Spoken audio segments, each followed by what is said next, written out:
So if you only work with Paraguay, then, Paraguay has to be the place where you're going to find the hottest women and zero taxes and the lowest cost of living and the great business opportunities. And, like everything is Paraguay because you only work with Paraguay. So you kind of have to like shoehorn everyone into that one solution. Because I don't work with a single country, I can be honest to people and say like, look, man, like you're an active person, like you like going on hikes, you're, adventurous, doing a lot of things all the time. You're going to be bored as hell in Asuncion. Right? I don't recommend that to you. Maybe Argentina would be better. Maybe Colombia would be better. Maybe, I don't know, Dominican Republic would be better. That's territorial tax too. You can pay zero tax in the DR, and you're going to have, your waterfalls and your beaches and your things to do. You are about to embark on a journey, not just through space and time, but through the very fabric of human perception. Imagine a world where the familiar becomes strange, and the strange becomes familiar. A place where the boundaries of reality blur, and the only limit is your imagination. This is a voyage into the heart of the unknown, where every turn reveals a new perspective, and every story challenges what you thought you knew. Welcome to Bold Perceptions, where we explore the myriad ways people see the world and discover that sometimes the most extraordinary adventures lie just beyond the horizon of our own understanding. Back in Bold, another beautiful day in Asuncion, Paraguay. I've been here for a couple days. So far, not bad. This is the hot spot for the tax evaders, the freedom finders. And I thought I'd check it out for a month. So I came from Argentina, and the price shock, my goodness, it's like real Latin America again. I feel like a king with a couple $100 in my pocket. It's beautiful. I like it a lot. But today, from Seti, Francisco. A man that deals in this sovereignty life, helping people get situated, especially in Latin America, taxes, freedom, residencies. My friend, kind of give me a background who you are. We met on the Twitter, and now we've been kind of discussing. You're Brazilian, and what else? Yeah, first of all, thanks for the invite, Nick. It's a pleasure to be here at the Bold Perception podcast. So I'm originally Brazilian. I moved out of Brazil when I was 17 to live in Austria. I'm also an Austrian citizen, studied there for like 4 or 5 years. Then about 4 years ago, I became a digital nomad and have been mostly focused on Latam ever since. My company is currently the biggest one in the Portuguese-speaking world for everything related to residencies and international tax and citizenships and etc. We work a lot with Brazilians, but we've also worked with a lot of international clients that want to come to Latin America. Increasingly, Europeans, Spaniards, Germans, etc. We have some nice cooperations there. And yeah, I've already met a lot of these guys from the Twitter sphere. It's a pleasure. I was with Ladislas recently last year. We met up in Montenegro as well, recent podcast guest of yours, and a few others. So yeah, also was on the My Latin Life pod with Vance. So while I do work mostly with Brazilians, I'm increasingly getting into the expat bubble, I would say. Yeah, I think that's a big misconception a lot of gringos have in the rest of the world, because Brazil is so isolated in nature. It's very similar to the USA. I mean, I think you guys are very similar in that aspect, but Brazil has a shit ton of money. And the upper class, high class type of people, like they're very international citizens. They know how to play the game. They're moving and shaking. So I just think for the majority of people, I mean, especially Americans, we think when we hear Brazil, favela, carnival, beautiful woman, but there's a big market down there. I mean, it's the 8th largest economy, no? Yes, it is by far the most dominant one in South America, right? I was talking yesterday with a colleague of mine who works in the vape industry, like importing these vapes into South America from China. And he said, like, basically Brazil is half the market for the entire continent. Like, well, in total, they sell, 300,000 vapes a month in Colombia. They sell 3 million in Brazil. So it's it's a big internal market for a lot of things. And I guess in all these countries where you have a large internal market, whenever you can consolidate a single business inside there as being a market leader, you can get a lot of money, right? Like if you're the main drugstore chain in Uruguay, who cares? It's 1 million people. That's, how rich are you going to get? But if you can be the number one, drugstore chain in Brazil that's servicing 200 million people, then, well, you might just become a centimillionaire or more. So, like even these basic businesses, so to say, they have a higher cap, which is why I also think there's a lot of these billionaires coming from India, because if you can make a business work in India, well, if you can get like 50 cents from every Indian as profits, you're really, really rich. Yeah, it was fascinating observing that. I spent my first time in Brazil was in Florianopolis, the basic gringo, the safety bubble down there, which is very safe, and I highly recommend it in the summer.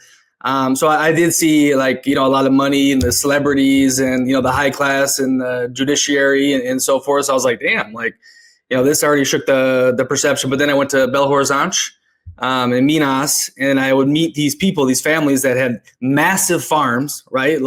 Generations on generations, stupid money. And then what really shocked me though, because the Southern people would, make fun of all the Northeast, the North, and about the money and the inequality and so forth. But then I met real ballers in John Pessoa who were like, more money than God. And I was like, what is going on here? Where this, I see a favela over here, but then I see, luxury cars, mega yachts. To me, it's probably the most unequal country on planet Earth. Would you agree with that? I know they say South Africa is now, but the scope, the magnitude of that economy compared to who's got and who doesn't, I mean, it's fascinating, no?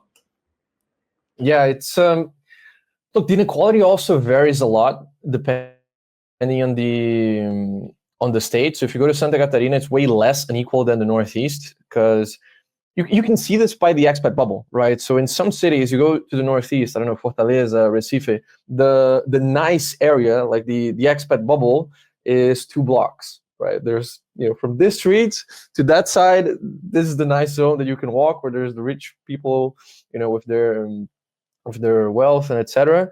But then if you go to a different place, for example, in Rio, the rich bubble, like Zona Sul, has 600,000 people, and is huge.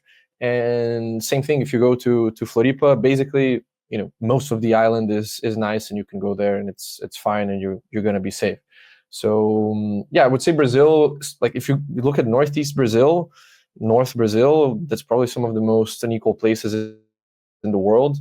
That's where most of the rich people are actually involved in public service or politics.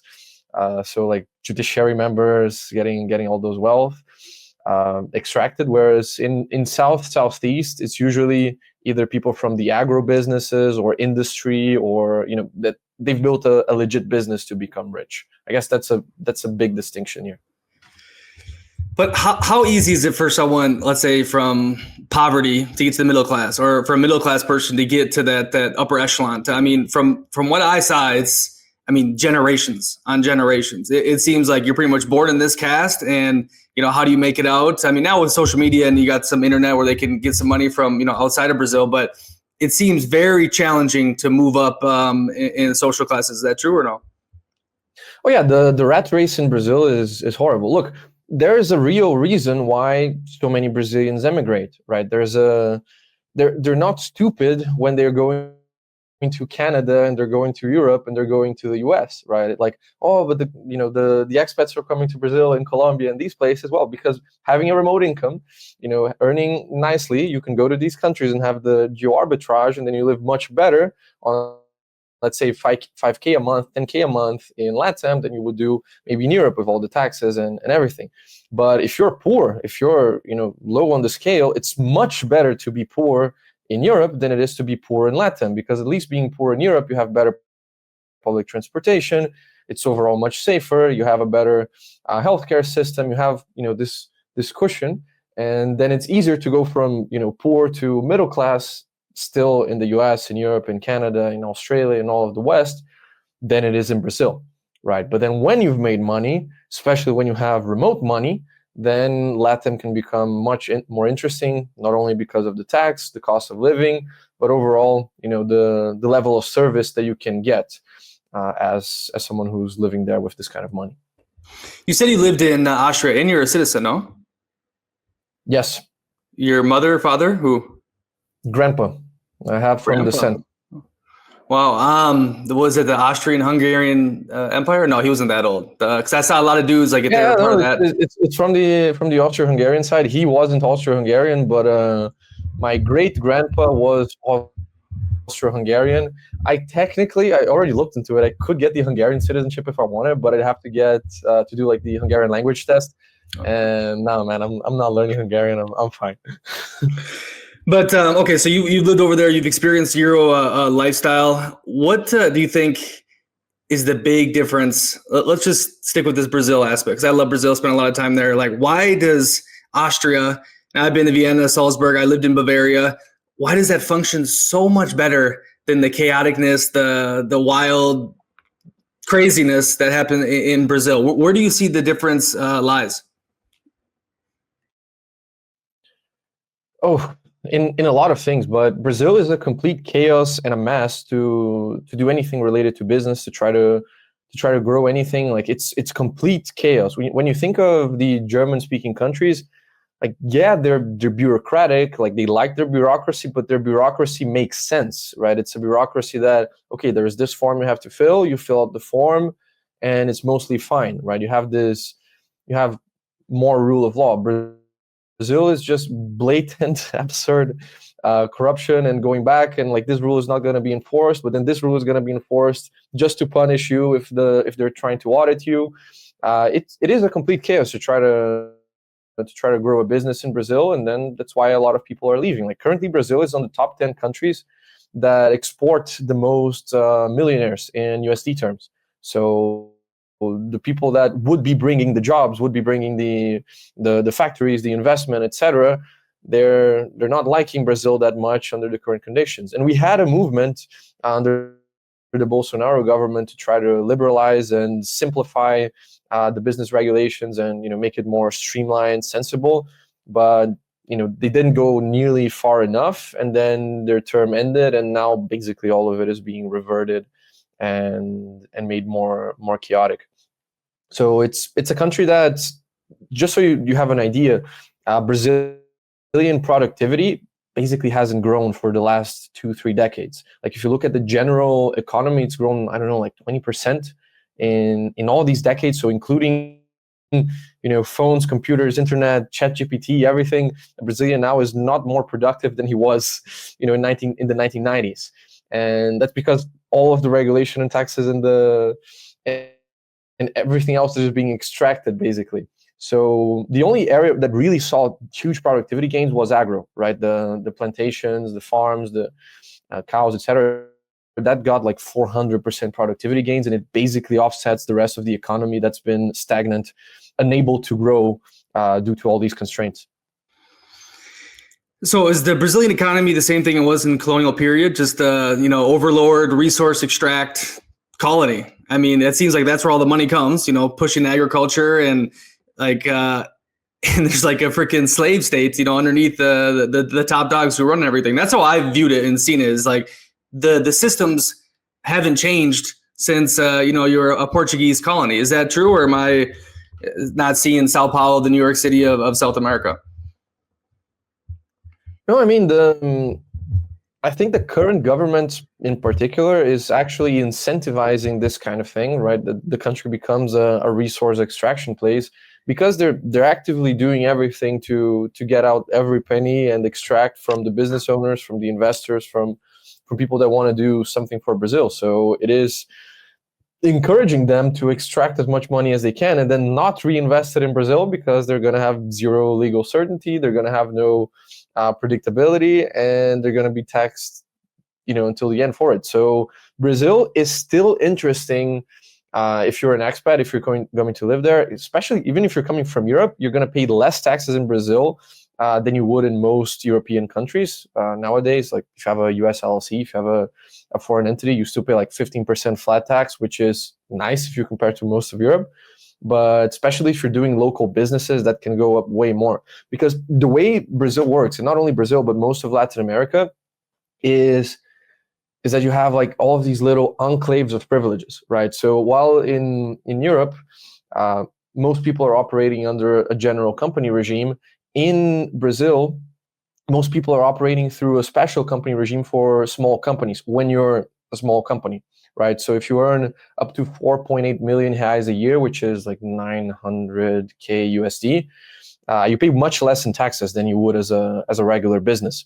So they basically simplify a lot of taxes. They converge that into a single tax, and then you pay that based on your turnover, and that's it. So if you're small, then you're actually paying an okay amount of taxes, right? If you're maybe you have like 5 employees, 10 employees, then you can actually make do. But then the moment you grow, the moment you go over that threshold, then your tax burden immediately goes through the roof.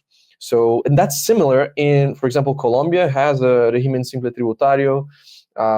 Uruguay has the Sociedad Anónima Simplificada. Like most Latin countries have a special regime for the small entrepreneurs and self-employed individuals, where let's say up to between 200K to 3 million, you pay way less taxes. The bureaucracy is simplified. You can, mostly operate normally. But then when you go above that threshold, then things start getting bad.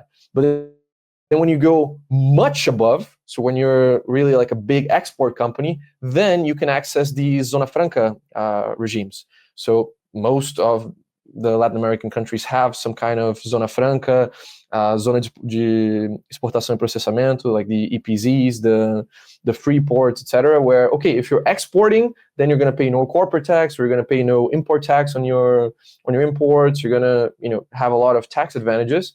So basically what this creates is a situation where the big multinational companies that are exporting, they're servicing foreign markets, then they get some simplifications and tax cuts. The small companies also get it, but then everyone who's in between gets squeezed out and basically have no way to go. So I would say these are the two main advantages for operating a business in Latin America: either be like a small mid-sized company or be a multinational. Very interesting. Foreigners doing business in Brazil, and we can extrapolate to Latin America.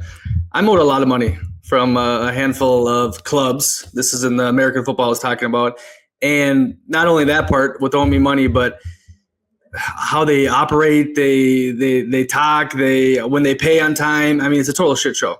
And I know a lot of other gringos have been, clowned with real estate, doing either of those sort of deals. But is it smart, possible, or just too big of a headache to even try doing business in Brazil as a gringo? I mean, it is a headache. If you have an existing business in Europe or the US, then it's probably going to be easier to run even from outside of that jurisdiction than a Brazilian business. But as we mentioned, there's also something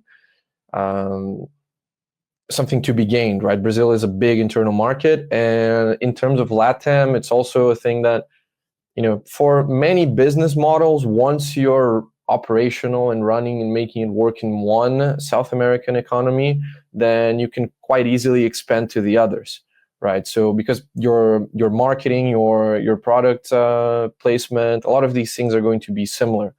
So there's definitely potential there. It's easier, of course, if you're not dealing with businesses that are either highly regulated, that the regulation varies a lot from country to country, like let's say gambling, right? That's not something that you're going to easily scale to the entire continent, or things that involve, I don't know, potentially supplements or nicotine, or things that are regulated particularly by each and every country's health agencies. Like that's going to be hard. But especially like if you have an e-commerce business, a drop shipping business, a content business, a lot of businesses can be scaled interestingly in these countries. And one thing which I like to point out is the marketing level, the level of like digital savvy is still quite behind in a lot of these economies, right? I think that's where Brazil, for example, really outpaces all the rest of the Latin countries. Like the competition in Brazil is quite fierce in terms of customer support, digital presence, social media, etc. So inside Brazil, like people are used to going to finding a business online, writing them on WhatsApp and getting. Bro, you'll have pharmacies with 50,000 followers doing the dumbest like TikTok dances, and they love social media in Brazil. It's hilarious. But keep going, my bad. Yeah, and customer support in general, right? People are used to getting to a business and they have a WhatsApp and they're expecting to get a response in less than 24 hours. Whereas I have clients of mine that move to Uruguay and they try to get their car fixed, and they try to call the repair guys and they're like, next week. Like, people don't want to work. And even this applies for big businesses. Like, you look at just look at the websites. Like, get Itaú, which is a big Brazilian bank in Brazil, how nice that website looks, and then look at the website for Itaú in Paraguay, Itaú in Uruguay. Like, a lot of these smaller Latin markets are very much behind on a lot of these aspects of 2025 business. And that's something where I think there's also an edge potentially, if you're someone that has this kind of edge, that has this knowledge of operations and sales and marketing, to basically overhaul an existing Latin businesses, which is something that I know some expat bros already do, right? They basically buy a stake or participate in some local business and then run it properly like you would in Germany or the US. The wandering investor, you said you met up with him. He basically told me that doing business in Latin America is like dealing with children. What do you say on that end of, I mean, he's just straight up said it. It's terrible to do business down here. Yep, that's mostly true. I would say the commitment to punctuality is smaller. There's a lot more informality in general, and you have to repeat things over and over and over for a lot of people. The thing is, this also depends on what kind of business you're doing, right? So I have the privilege of having a remote business. I run my entire operation remotely. So I have people from all over Brazil. I have people in the south, I have people in the north, northeast, I have people in Rio. So nowadays you can find more and more talent in Brazil that has these, international workplace standards, I would say, people that are reliable and you can do good business with. This, however, does not apply if you have to, let's say, run a supermarket and you're just going to have to hire whoever's in the vicinity, and then you're going to have to train them, and a lot of them are going to need this, child-based coaching. Or I don't know, if you're buying real estate in the middle of whatever beach village, then maybe that person never worked with a foreigner before. Just with Brazilians, they're not used to how you do business. So I guess location-based businesses, you're going to have more of this issue than with remote businesses if you're sourcing talent from Latam, because I like working with Brazilians. Like, most of my team is made up of Brazilians. I have one Argentinian in my team, but besides, it's mostly just Brazilians, and I find that they work really well on remote jobs when you give them the opportunity. Because most jobs in Brazil, Brazil has had a remote moment, I would say, but nowadays most companies are back to hybrid or even full-time in the office. So getting a remote job is not so easy, and then if you can offer that as a perk, people can make up for it, and like they're quite grateful. I can attest that. My ex-girlfriend, she was a lawyer, and she had to be in the office like once a month. And the amount of work I saw she was doing, she had like 6 people underneath her that were, I don't know, but she was responsible for them. And what she was getting paid for that. Now, remind you, she was fresh out of the university, so she took this job and she wanted to stay, in the Northeast. It was based in Recife. And I'm like, damn, you're doing all this professional and only getting paid that? Like, and she was working in Germany. I had her come to Germany with me, and they let her work remotely, and she's on schedule, very professional. So I definitely can see that aspect with like, hiring them. There's a lot of good. I had a couple people working for me, a couple editors, but I ended up going to Kenya, and I got too many from Kenya because they speak better English, and I just like how they kind of work. But yeah, I don't think I'm not saying all Brazilians can't work. Not saying that at all. But when I've gotten into like business situations with them, and this was face to face, it did not work out good. But I'm going back. So I love the country, and I think it'll be the third time will be the charm. Look, I can give a couple tips here. Number one, get everything in contract. Make sure that you have a contract that is enforceable locally as well. Like, don't just assume you're gonna have your standard template from the US, and then if things go south, it's gonna actually work. make your payments in installments if you're paying for service providers. Get a test also first, please. Right? If you're hiring someone, do a standard period of 1-2 months. If you're paying a contractor, then pay as little as possible up front, and then the rest upon installments or delivery, like with progress milestones, like basic thing. But you need to have this formalized here. It's less trustworthy, I would say, than in the US. Now, besides that, the other thing I would say is, number one, there are some places where you can find good people to hire. I find, especially if you're looking for junior level talent, people that already volunteer for particular student organizations are good sources to pick.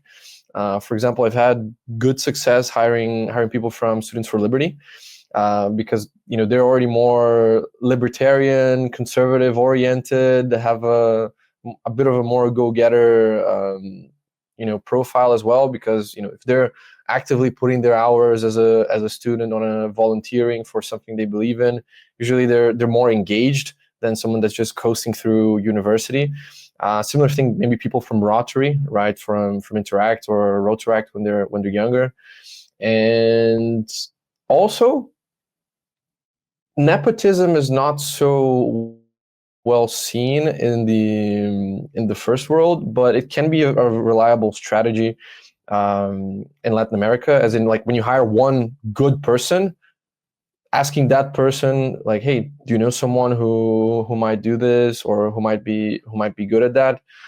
Usually they have a friend to recommend, and they're not going to recommend a bad friend, because if they do, like, they can get consequences as well, right? So of course, don't blindly trust whoever people bring, but I've also had good success snowballing recommendations for, like, 1-2 good hires later becomes 6 people in the team.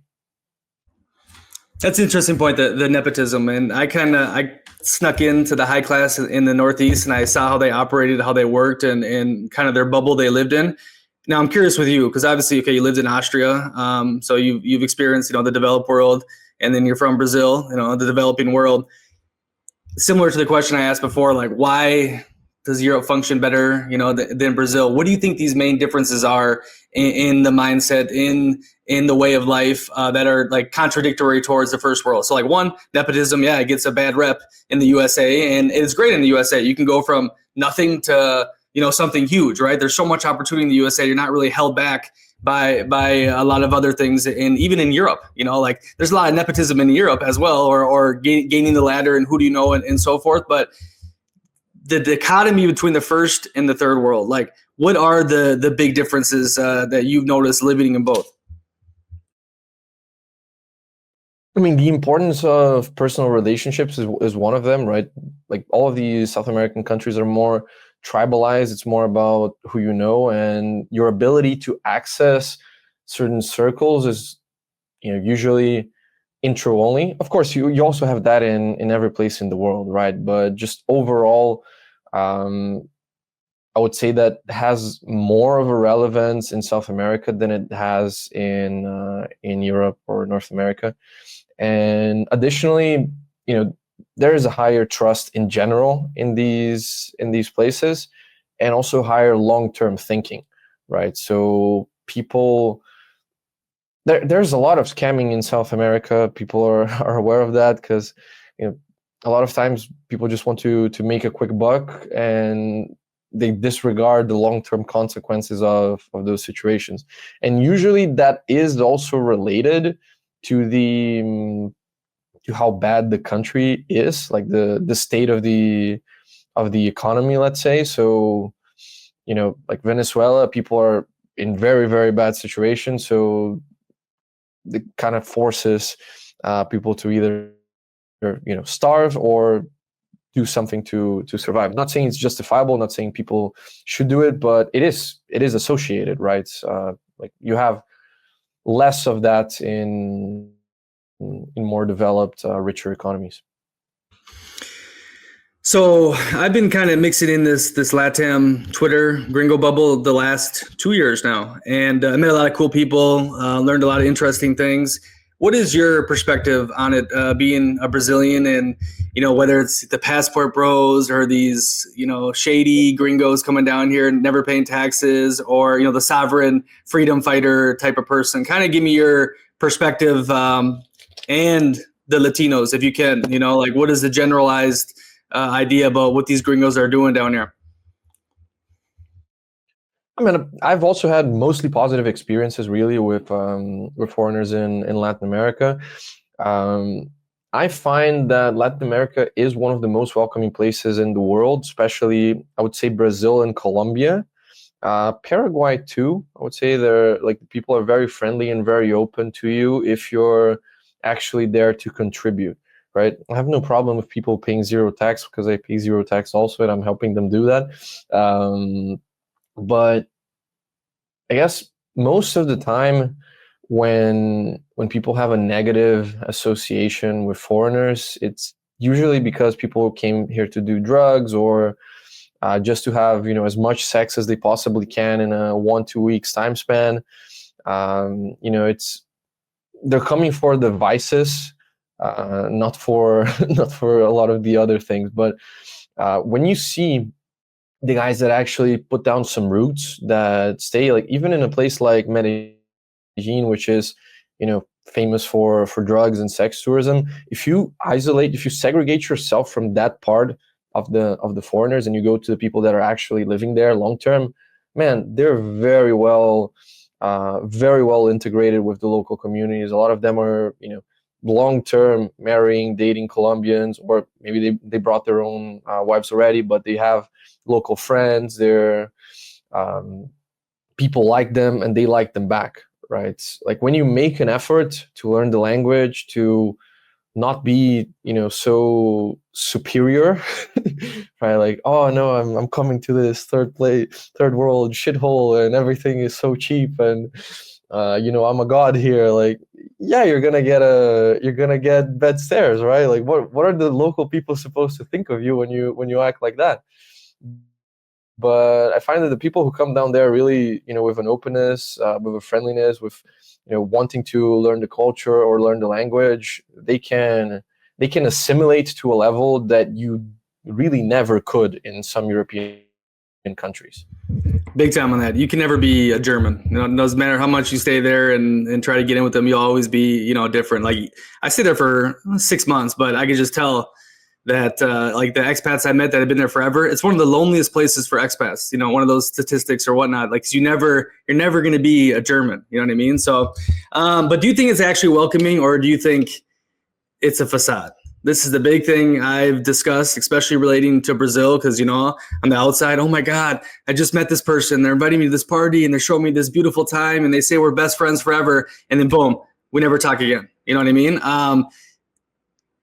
Your houses are covered in barbed wire. Not everything, but you have a blocko party, and we're all together, Hakuna Matata. But then you have barbed wire and little shards covering coming into your home. So I've had a very strong battle with it, because I'm from the Midwest of USA. Like, we're really friendly people, but if we say something, we mean it, right? If we say, hey, we like you, we plan on hanging out more, we plan on doing stuff with you, and it feels like the beauty, the welcoming of Latin America is like just living in the now.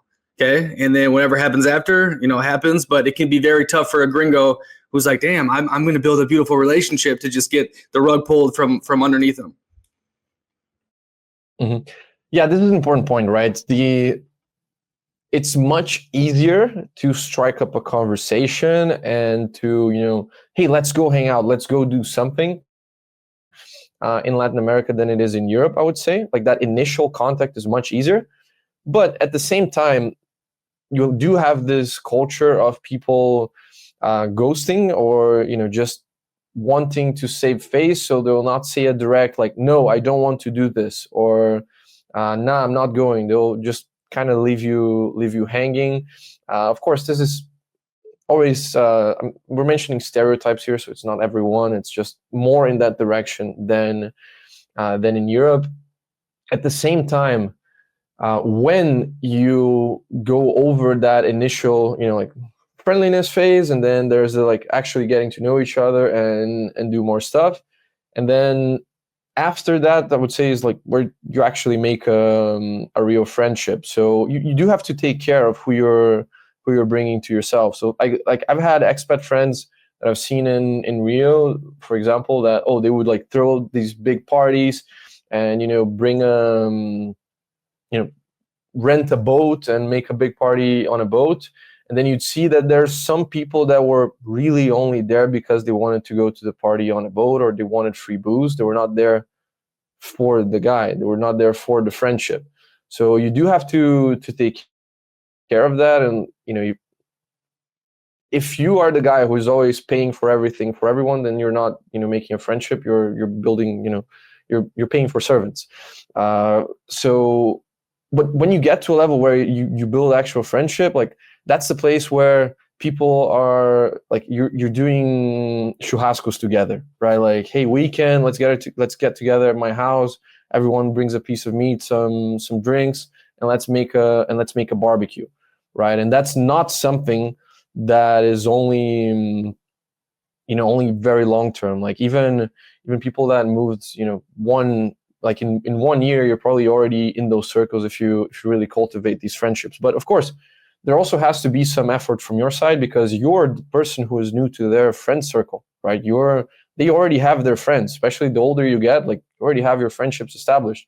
So if you want to join a friend circle, I would say don't just expect people to actively reach out. Like, do make plans, right? Invite people, especially nowadays where everyone is glued to their phone, and like the role of the social connector is dwindling, right? More and more people are just like not doing anything on their weekend. Like, be the glue, be the person who puts people together to let's go for a hike, let's have a barbecue and etc., to really bond.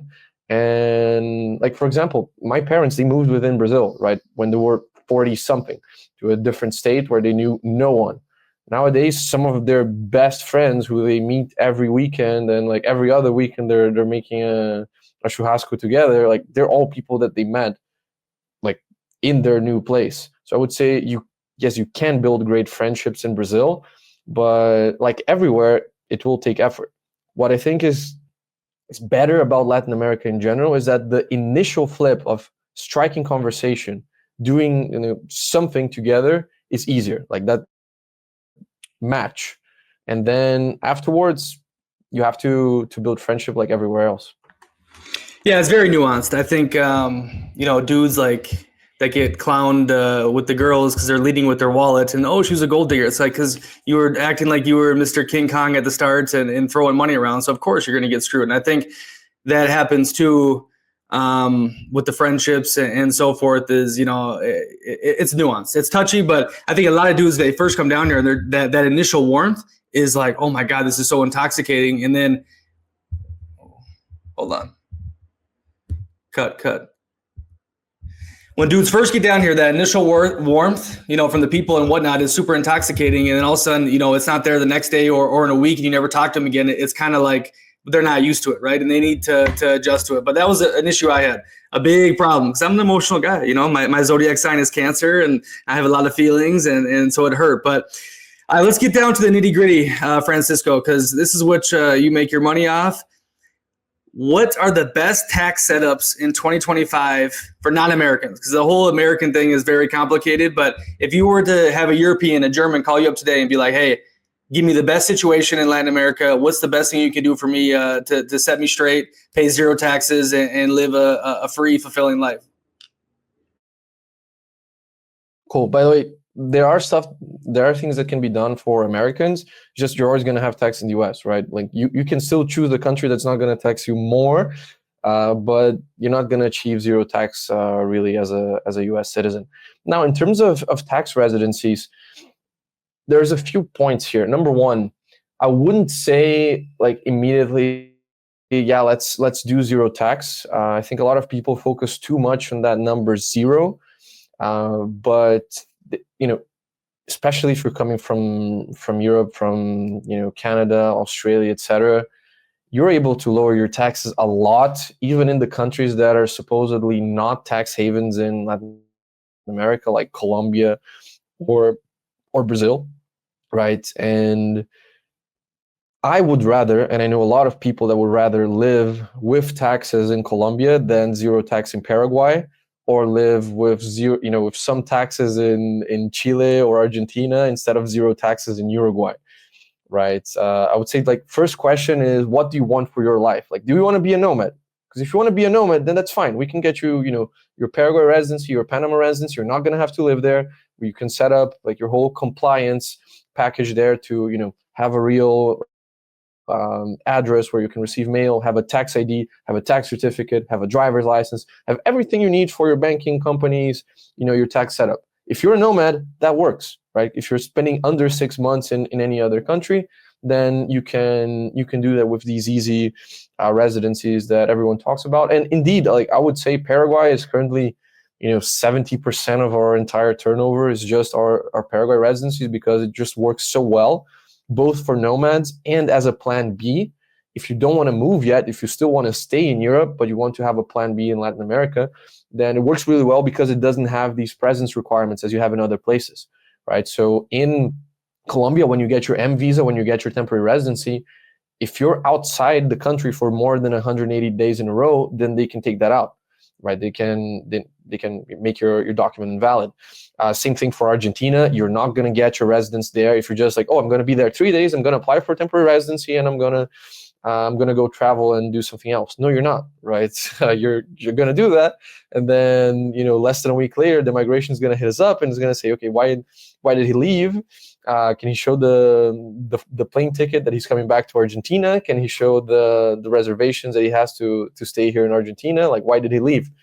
So I think there's this big difference between the countries that work as a plan B, or for nomads where, okay, there's no real presence requirement here. You're not going to have to live 6 months of the year. You're not going to be called upon to be here every 6 months. And then there's the countries that actually do that. So these are countries where you actually have to move to, right? You have to make some kind of commitment to them. And usually the nicer countries to live in are the ones that have this commitment, which is the flip side of the coin, right? So we can work with plan Bs, we can work with nomads, but is that what you want, right? Or if you want to live in Paraguay, fantastic, then we do the Paraguay residency. But a lot of times people don't, right? I'm doing a German client for Colombian residency right now, where he was, okay, I'm going to be a nomad, I'm coming to Latin America, I'm going to travel. And then he came to Colombia, spent 3 months, and like, no, I don't want to leave Colombia. I liked it too much. I want to do my residency here. And I'm like, are you sure? Like, you can still check out some other places before, maybe you like them more, but he's like, no, I really like it here. I want to be here. I'm like, okay, let's do Colombia in this case. And then we figure your taxes for there as well, right? The thing about the taxes in these worldwide taxation countries is, as I mentioned, number one, you have these low tax regimes for small companies, and also oftentimes you don't have as harsh of controlled foreign corporation rules as you would have in Canada or Europe or so. So, for example, in the case of Colombia or Mexico, you have these regimes. Like in Mexico, you have the Régimen Simplificado de Confianza, RESICO, where you can invoice. Don't know how the current conversion is, but last time I checked was about like $180,000 a year. As a contractor doing services for, I don't know, like you're a contractor for a US firm, you do sales, or you do programming for a UK firm, I don't know. But if you're earning under that amount, your tax burden in Mexico is going to be between 1 to 2.5%, right? And then for that amount, for living in Mexico, that makes a lot of sense for a lot of people. And similar thing in Colombia, right? In the case of the companies, if you have a US LLC, if that is an active company, not just a passive holding company, so if most of the income is from real work, services, products, etc., instead of just dividends, interest, then as long as you don't distribute the profits, those profits are not going to be taxed at your personal level. So you can earn the money in your LLC and keep accumulating there, and then just withdraw what you need to live in Colombia. And then to live in Colombia, you can use a small company to do the invoicing. So you open a local Colombian company for services. If you're earning, let's say, like $5K a month, $4K a month, you're going to pay like 5 to 7% taxes on that amount. So let's say you earn $10K, you're living in Colombia with 5K, and over the 5K, you're paying like 6-7% taxes. Like, is that a tax hell?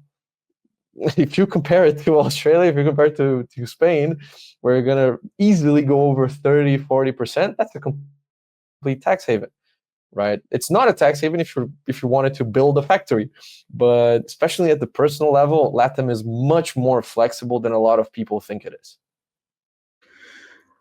How old are you? Can I ask? 25. How long you been doing this? I mean, you just broke that down like you've been doing it for 30 years. Thank you. I've been doing this for about 4 years. I'm not a lawyer by profession, nor an accountant, by the way. I'm more on the operations business side, but we have a number of lawyers. Currently, our team is 28 strong, and 7-8 of these are lawyers. So we have a good setup for these Latin businesses. How much of the competition with the other gringos that are peddling all this? There's a lot of them out there selling, I'll hook you up with this person, that person. I got introduced to some good people in Argentina that have been doing residency mainly for the Ukrainians, the Russians that came over, but they've done a lot of good business. And what they're charging compared to what I know some of these other dudes in this space are charging is vastly different. The margins are insane. I think, it's fair. It depends on the service and whatnot, but this whole industry, there's a lot of shady people, a lot of sketchy people, and a lot of weird things going on. So kind of fill me in on that and the competition you guys are going through. Okay, so first of all, for the local Brazilian market, I'm not that much concerned with the competition from them. It's more for our international clientele, right? I would say this: there's a lot of very, very good people in the expat community. For example, Ladislas, who we already mentioned, like, he's a trustworthy guy. He's actually walking the walk, and he's honest, right? I think what can become a problem is, and it's also the reason why I like working with multiple jurisdictions, is that if you only have a hammer, everything looks like a nail. So if you only work with Paraguay, then Paraguay has to be the place where you're going to find the hottest women and the zero taxes and the lowest cost of living and the great business opportunities, and like everything is Paraguay because you only work with Paraguay. So you kind of have to like shoehorn everyone into that one solution. But because I don't work with a single country, I can be honest to people and say, like, look, man, like, you're an active person, like, you like going on hikes, you're adventurous, doing a lot of things all the time, you're going to be bored as hell in Asuncion, right? I don't recommend that to you. Maybe Argentina would be better, maybe Colombia would be better, maybe, I don't know, Dominican Republic would be better. That's territorial tax too. You can pay zero tax in the DR, and you're going to have your waterfalls and your beaches and your things to do. That this place doesn't fit well with you. I think that's the more important part, right? Like, you have to understand when you're doing these tax consultings and these relocation consultings. On the tax side, you have to understand what their kind of income is, right? In some places, okay, maybe the foreign income is excluded, but if it's work income, then not, or if it's crypto income, then there's maybe some concerns there. Like in Brazil, you can withdraw up to about 6K USD per month in crypto completely tax free, but then above that you have the tax. So like, oh, okay, you have to see the exact sources, not just about, oh, I have foreign income, then that's fine, right? There's particularities in how that's implemented.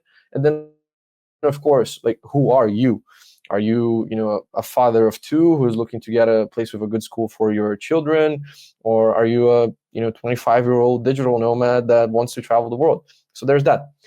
There's a lot of people that are really, really good on Twitter, and I actually work with some of these people. So some of these guys on Twitter, like, they send me clients, I send them clients. I don't do everything, for a lot of things. I just forward them the clients, or the client, starts working with me for something, but then, hey, for that part of your plan, I can't do that. So you do that with him. So there's a lot of this in this industry. I think just be aware also of the service scope of what you're getting, right? There is some level of overcharging, I would say, where there's a reasonable amount that you can include for, level of service and customer support and follow up later. But some things are, don't make sense, right? So for example, we do Paraguay residencies. We can do Paraguay residency if you're Latino, if you're a Mercosur citizen, etc., for 1,500, right? It gets a bit cheaper, and if you're doing it the slower route, or if you want, we can do it for accelerated, etc., and we do it for 2.5K, right? So there is the margin there for the way the procedure is done, everything, but then you see people that are charging like the exact same deliverable for 6K. Then okay, wait. So like does this make sense, right? For all of these countries, it is of course possible that you go and you find some kind of local lawyer that no one knows, and maybe he actually goes and delivers the service for 1,000 or for a bit less. Like, I'm not disputing that, but it's also about knowing that you can go immediately to someone, and that person is going to be trustworthy, and they're going to be able to help you not only with the local aspect but the international aspect. I think that's the main part, because most accountants and most lawyers locally, they don't know anything about the country of origin, right? Like, so if a German comes to do the residency in Brazil and he would just approach a regular lawyer, yeah, that lawyer would be able to explain how the Brazil residency would work and maybe how the Brazil taxes would work. But then does he know what you have to do for your Abmeldung in Germany?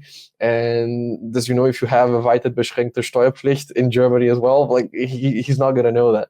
So I think if you're going to pay a premium, it makes sense to pay it when you're going to be covered both ways, right? Like when it's someone that has your dual specialty. So if it's an American who moved to Costa Rica, nice, then he knows like the particularity. That's something that has added value. So I would say, that's the range really. What to avoid would be someone that is purely just like, he went there once, he met up with some local guy, and he's putting a 50% upcharge on it, but is not delivering anything real besides like, yeah, you're gonna have this lawyer and that's it.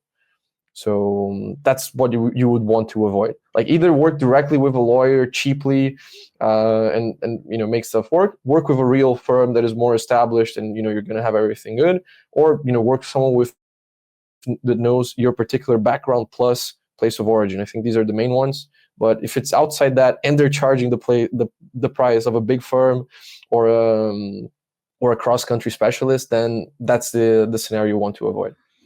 Beautiful breakdown. Yeah, if you do your due diligence, but tell me, your honesty. What percentage of this little Latam gringo bubble is bullshit and not? Is it 50-50? Are these people real or no?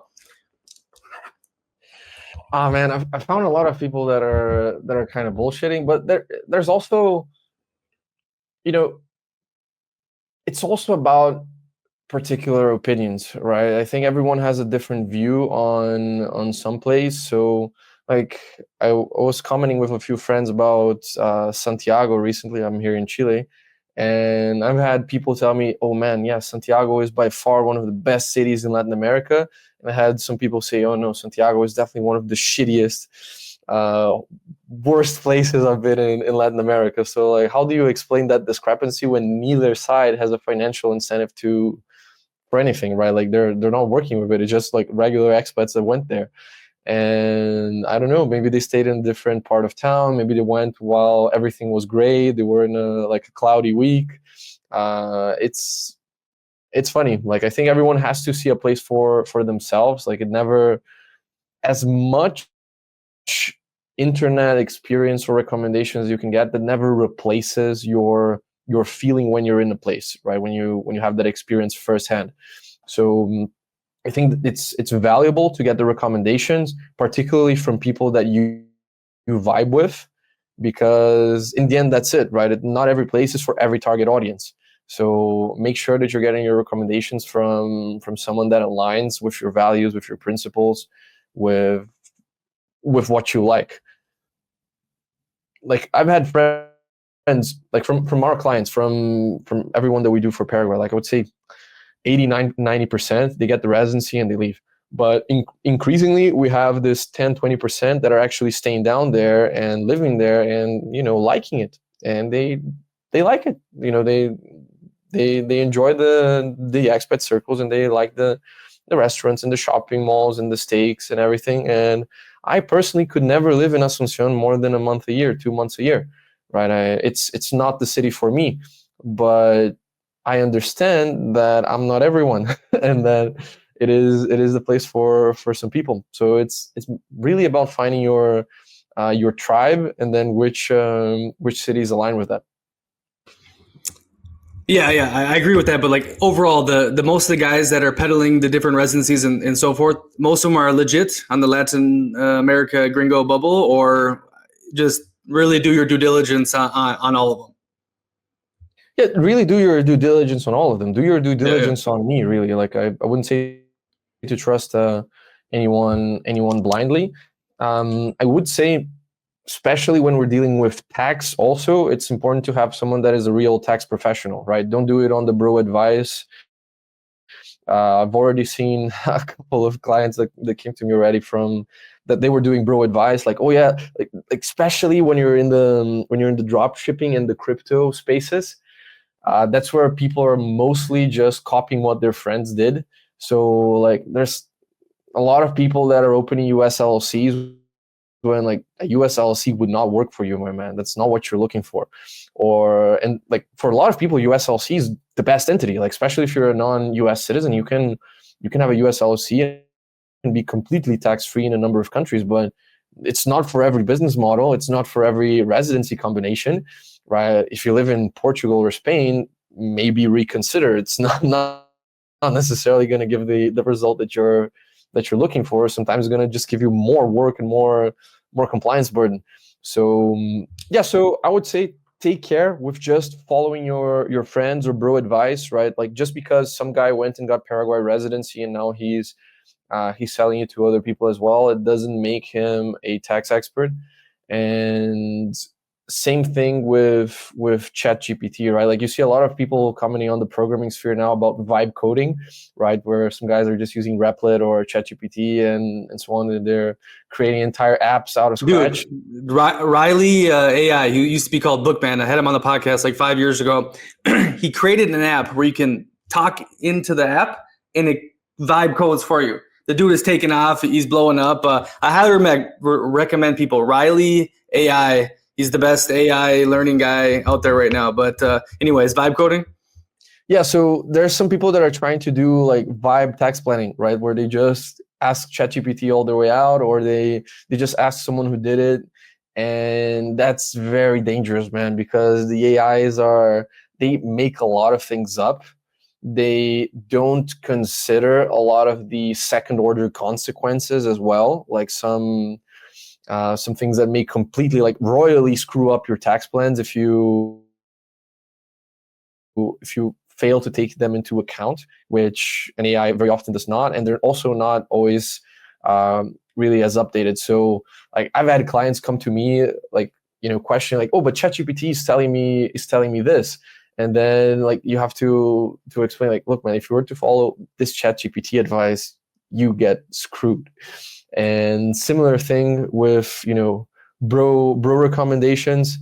Often they're good, but especially when we're talking about tax, that's not just, universally applicable where you can copy paste and put it to someone else. Relocation, usually yes, right? Like you can get if your bro got a residency, you can go and do the same steps and get a residency if you qualify. But especially when it comes to the tax implications of that, don't rely just on bro advice or someone who did it and now wants to do it with you. Like find at least an accountant or a tax professional. 100%. All right, last thing, Francisco, ton of good information. I really appreciate it. Let's talk crypto for all the crypto guys out there, because it's on my mind. What I saw in Argentina was crazy. There was no rules. There was so many different places where you could just send something, boom, you got cash, no documentation. Is that applying to a lot of Latin America? I know you do things legally, right? But what is the situation with crypto? Over here, is it just free willy, or do you have to play by the rules? Yeah, so it really depends on the country, right? In Argentina, you do have a capital gains tax on crypto, but it's also the most informal economy of the continent. So everyone is just exchanging for cash, or they even like they're sending ACH, wires, PayPal, whatever to foreign accounts outside of the Argentinian banking system, and the guys are getting them peso bills. So that's it in the end. What do you think? Hold on. What do you think about the Argentines? Because like the rest of Latin America, especially the Mexicans, they say, oh, they think they're so much better than us, but they're all crazy and look at their economy. Like to me, it's the biggest contradiction. It's like it does feel like Europe down there, in their richer neighborhoods, and I feel like I'm Yeah. back in Italy, but nothing makes sense there. Like their economy is a total fuck craziness. Look, I think they have reasons to be cocky, right? I would say Buenos Aires is the most beautiful city in all of Latin America that I've ever been. So there's some reasons there. But at the same time, don't mix up the Porteños with all the Argentines, right?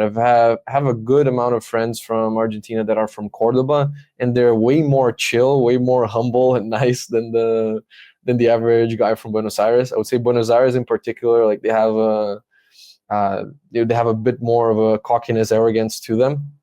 Partially justified, but anyway, like fuck off with that. Yeah. And and yeah, man, I really like Argentina, but I also think it's a particular vibe, right? Like I'm not a night owl, and having it's to crazy. have dinner at 10 p.m. and then you're going out for a party. Like in Colombia, if you go out to a party at 11:30 midnight, it's already going on. You already have people dancing. You already have people like things are nice, so that at 1 a.m.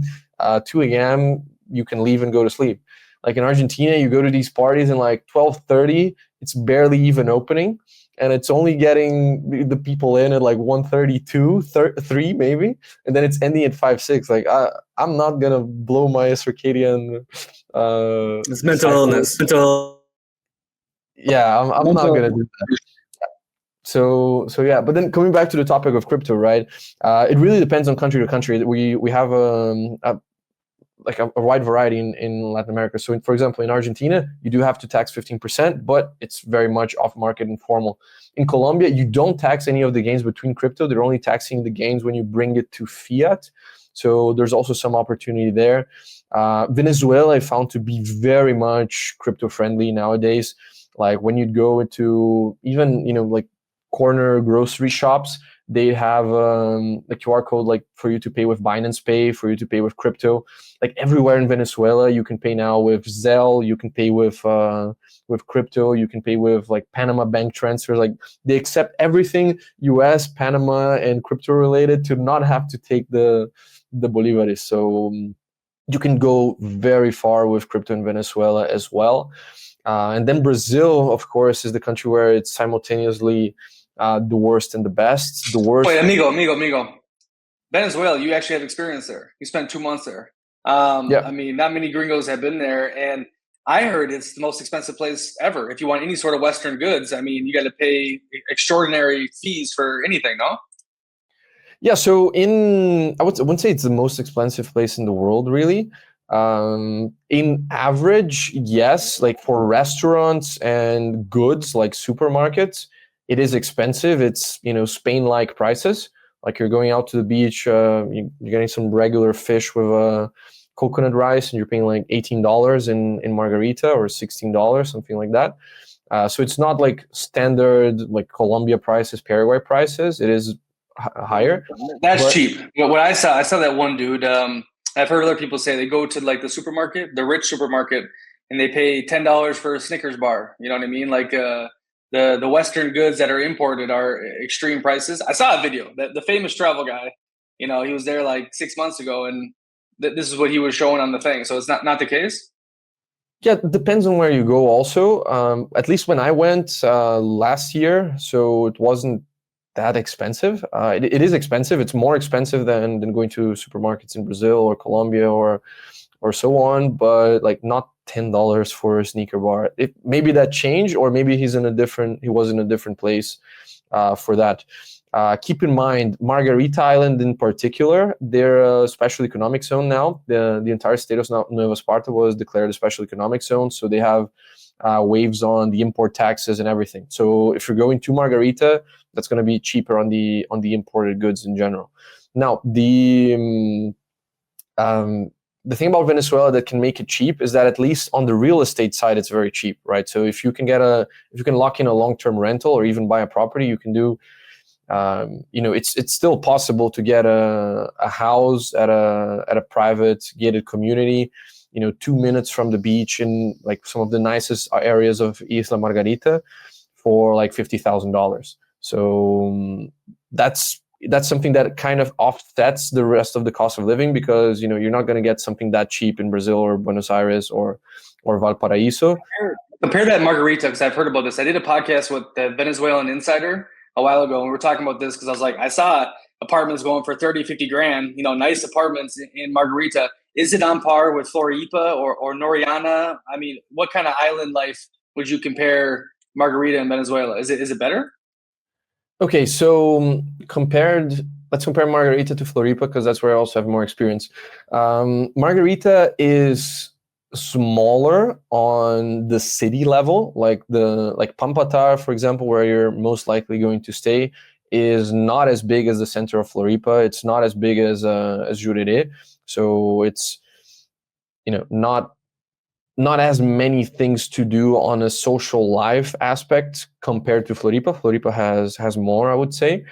Margarita as a whole has like 500,000 people, and it has the similarity to Floripa in which it is not like fully concentrated on one side, but kind of dispersed. So, you're in Pampatar, and then you get like a 30-minute drive, and then you're in El Yaque, or then you get a 30-minute drive and you're in Punta de Piedras. Like you have these pockets of things going on, and then between them, it's just nothing.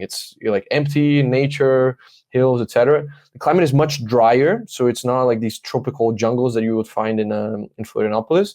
The beaches are better than Floripa, because Floripa is going to be cold half the year. There you have legit Caribbean beaches, great temperature, great water, some great gyms. But overall, for Margarita, that is a place where you should get a car. Right, it's not walkable at all. Like you're even in Pampatar, which is the best place to be, the place where you're going to the market or where you're going to the mall, you're gonna have to take a car for that. And they have their Uber-like apps in Venezuela. It's not Uber. They have some local apps, and they only work in Pampatar. Like, so if that's an issue that I had. Like, you can get an Uber from Pampatar, which is the main place, to the other side of the island, and nice, you're going to visit these beautiful beaches, but then on the way back, there is no transport at all. Like, either pay a guy to be with you the whole day or rent a car, right? Otherwise, you're going to have to hitchhike in Venezuela, which I do not recommend. So yeah, but safety level in Margarita is pretty good, by the way. It's actually pretty good nowadays. Of course, I wouldn't stay in the bad sides, but in Pampatar, it's pretty good. Like, you can go to restaurants at night, etc. I know they got kidnapped recently. After I did the podcast with the guy, he's like, it's safe for the Mexico, Colombia, all this, and then like 6 Americans got kidnapped. I think they got released, but can the American get into Margarita Island right now or no? No, you actually need a visa to get into Venezuela if you're American. And we're going to be Hakuna Matata on the island. Europeans can get in without a visa. Latins can get in without a visa, not Americans. So that's going to be a huge hassle for Americans. I don't think the juice is worth the squeeze here. But for Europeans particularly, or if you have visa-free access to Venezuela, then that may be an option. But again, it is a very much like one of the harshest places in Latin America. I would not recommend it for beginners at all, right? It's better for someone that is already more experienced.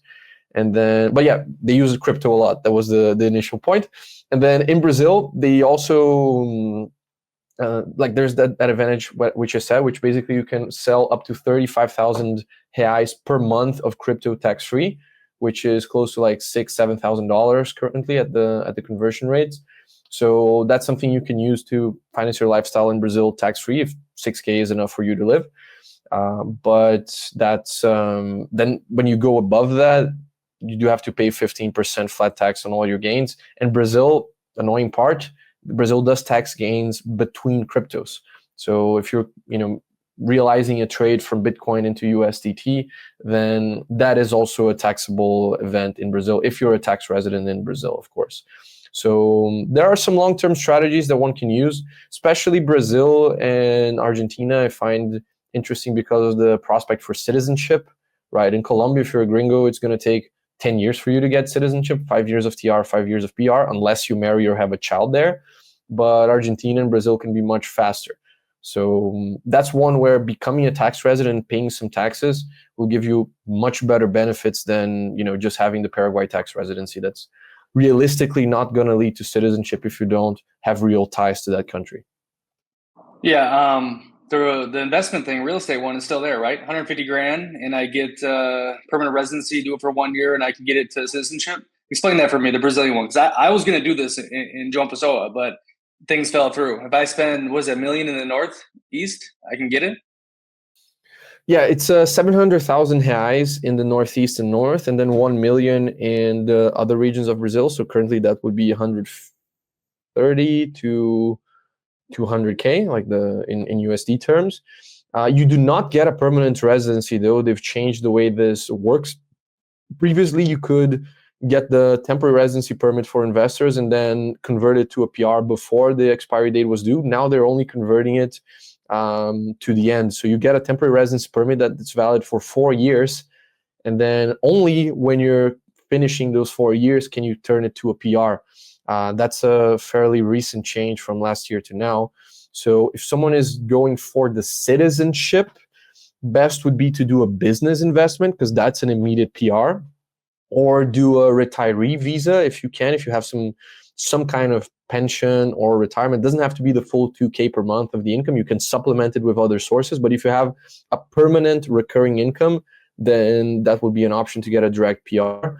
Or of course, if you marry or have a child there, right? Birth tourism is popular in Argentina, but it's also very popular in Brazil. We already have international clients, Russians, Ukrainians, even Iranians, like people that can go to Brazil, and then you give birth, you're going to get the PR. And then after 1 year of your PR, you can apply for citizenship in Brazil, which is going to take realistically up to another year. So like 2 years total timeline, and then you can have a real Mercosur passport in your hands.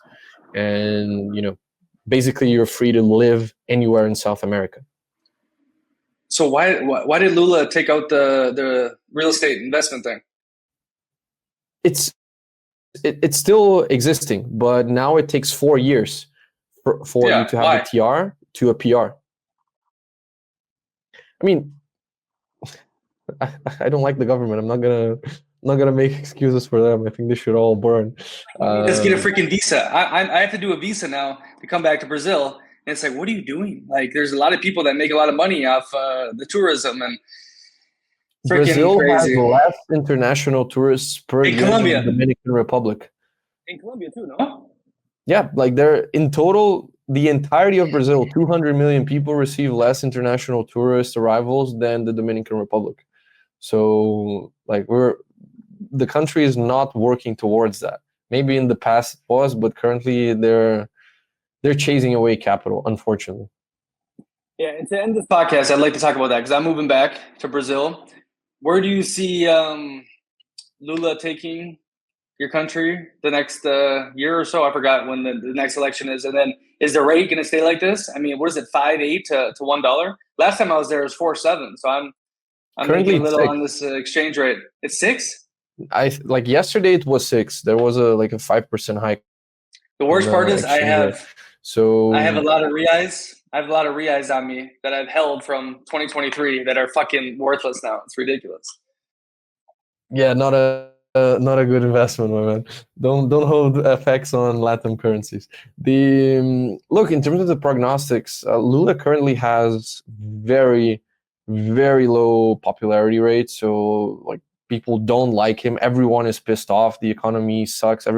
People are legitimately pissed. But at the same time, Brazil is in a very bad situation. Like we have, I would say, the worst censorship in the continent, with maybe the exception of Venezuela. But like the censorship, the persecutions, the political persecutions that they're having, they already, stripped some right-wing parliamentarians of office. They're, persecuting them for speeches that are, completely protected under their parliamentarian immunity.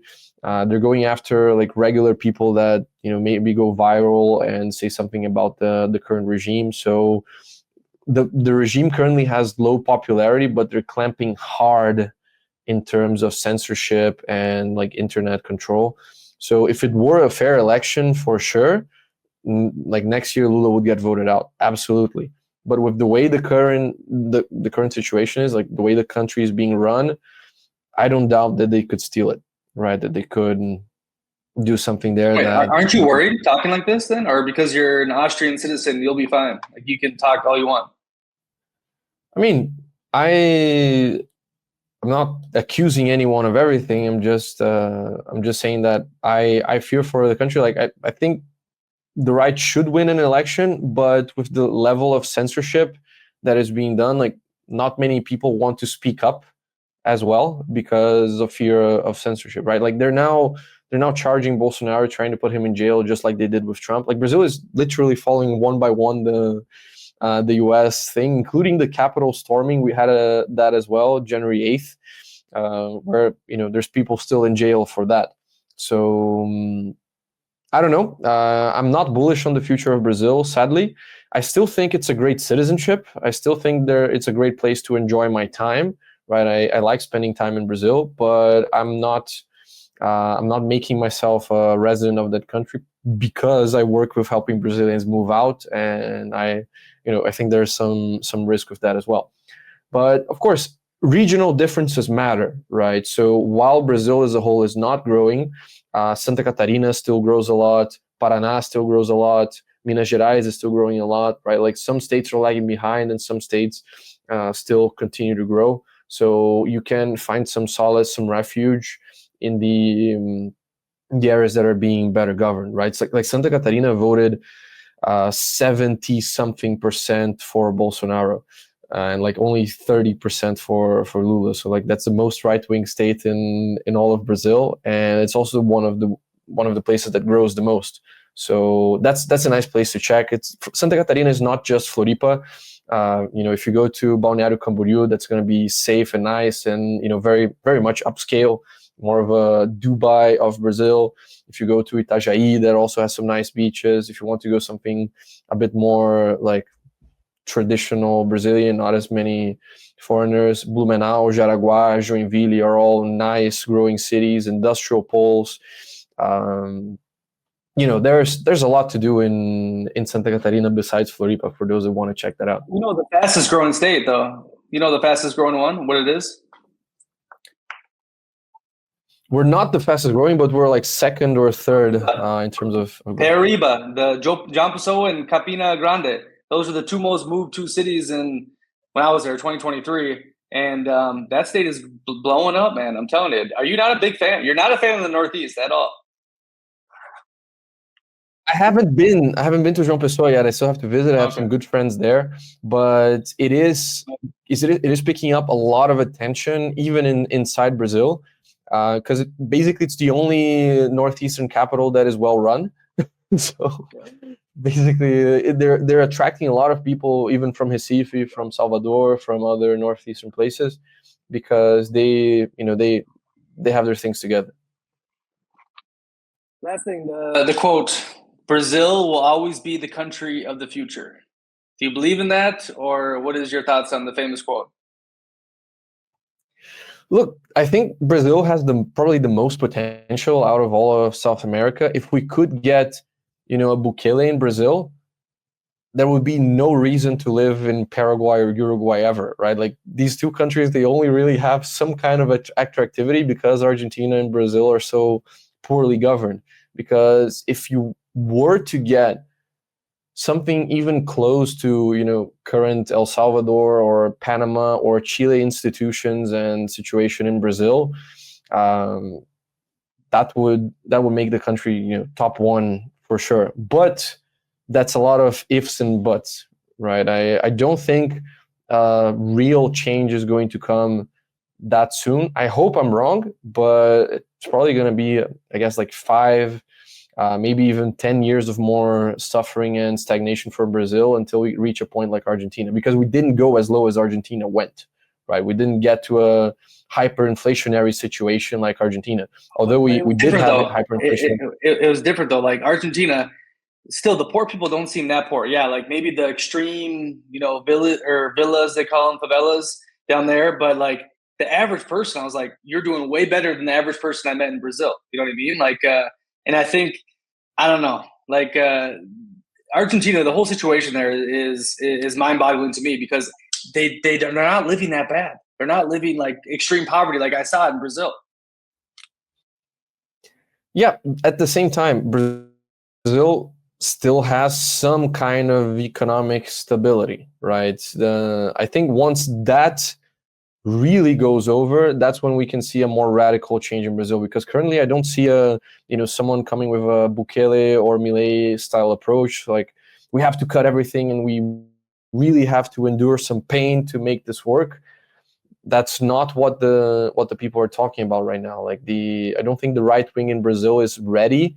Like I think if right wing politician would get elected in Brazil, it would be that kind of center rightish that's going to do some reforms, change a little bit here, change a little bit there. Make sure that the country doesn't collapse, but not enough to make these deep changes that the country needs to really turn around. So that's why I say I think Brazil has probably 5 or 10 more years of stagnation to go before like real change comes. And I hope I'm wrong.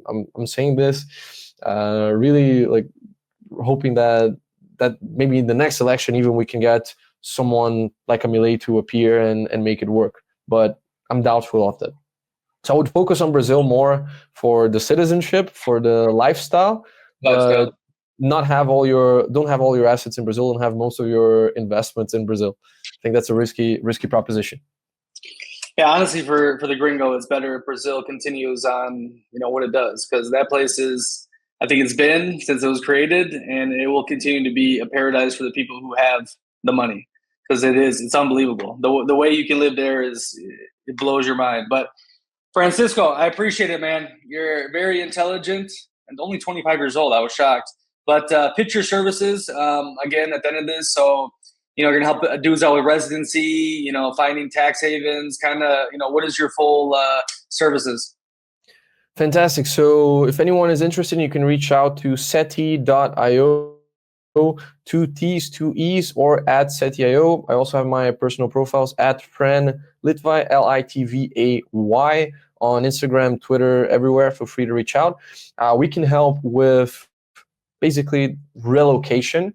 That's the main thing. So getting the residency, getting a proper tax setup, potentially citizenship down the line, bank accounts, local company setups, or even if you want to build a real business or just invoice with the tax advantages that you have locally. All of that. We're mostly doing South America, Latin America, but we also work with Portugal, Spain, Italy, the Mediterranean as well. So reach out. And even if you're looking for another place, I'm really well connected in this industry. So if you have any of these needs for passports, residencies, etc., shoot me a message. I'll be glad to introduce you to. If I can't do it, for 90% of countries, I have someone who can. I can't believe Italy dropped the great-grandparents thing. It's unbelievable what they're doing. They're trying to destroy every remnant of Rome there is. So sad. But awesome. Francisco, I appreciate you coming on here. It was a pleasure to see you face-to-face, and I hope to see you in Brazil soon. You better come visit me in Curitiba, okay? I will. I'm actually going to Curitiba later this year, so it will be a good time to meet. Thank you for the invitation, Nick. This was a great podcast, and yeah, looking forward to meeting as well. Everyone else, live bold. Ciao, ciao.